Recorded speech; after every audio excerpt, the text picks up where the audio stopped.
শুরুতেই যেটা বলছিল যে আমাদের সঙ্গে রয়েছেন সঙ্গীত শিল্পী শাপলা পাল, যিনি একটু আগে জানাচ্ছিলেন সঙ্গীত চর্চা করছেন তিনি 4 বছর বয়স থেকে। সঙ্গীতে হাতে খড়ি মায়ের কাছে প্রাতিষ্ঠানিকভাবে শিখেছেন আর্য সঙ্গীত একাডেমি থেকে। পরবর্তীতে তালিম নিয়েছেন ওস্তাদ রাখাল নন্দী, রাজেশ সাহা, অশোক চৌধুরী এবং আব্দুর রহিমের কাছে। বর্তমানে শিখছেন সুজিত মোস্তফার কাছে। নজরুল সঙ্গীতের পাশাপাশি আধুনিক গানও পারদর্শী তিনি। বাংলাদেশ টেলিভিশন এবং বেতারে তালিকাভুক্ত আছেন নজরুল ও পল্লীগীতি শিল্পী হিসেবে। জাতীয় শিক্ষা সপ্তাহ প্রতিযোগিতায় বিভাগীয় পর্যায়ে নজরুল ও দেশের গানে প্রথম হয়েছেন তিনি। স্বপ্নতরী শিরোনামে একক অ্যালবাম প্রকাশিত হয়েছে তার। পাশাপাশি বেশ কয়েকটি মিক্সড অ্যালবামও তিনি কাজ করেছেন। আমরা বিষয়গুলো নিশ্চয়ই কথা বলবো এবং সময় পেলে বলবো, ইনফ্যাক্ট, কারণ আমরা আসলে খুব বেশি সময় পাই না, গানেই থাকতে চাই। পরের গানটা শুনি। আচ্ছা, এখন আমি যে গানটি করছি এটি আমাদের শ্রদ্ধেয় রুনা লালা ম্যাডামের গাওয়া। গাজী মাজহারুল আনোয়ারের কথা এবং সুর করেছেন সুবল দাস। ঠিক আছে।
না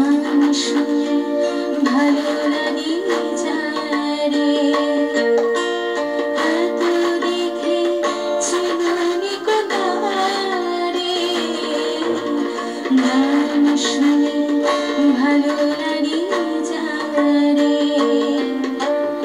এত দেখে চিনি কোথারে ঠিকানা তোমার বড় কবি সুরের লেখা লিখে দেবে জান দেবে না দেবে না দেবে না গানের খাতায় স্মরণলিপি লিখে বলো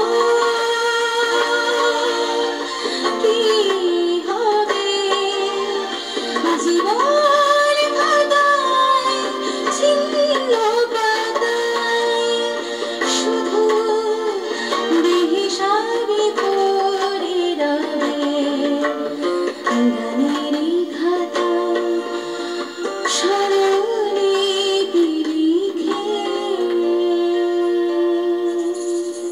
অত্যন্ত জনপ্রিয় একটি গান এবং খুবই চমৎকার গেছেন আপনি। আমরা ছোট একটা বিরতি নিচ্ছি দর্শক এই পর্যায়ে, তারপর নিশ্চয়ই আবারও ফিরবো।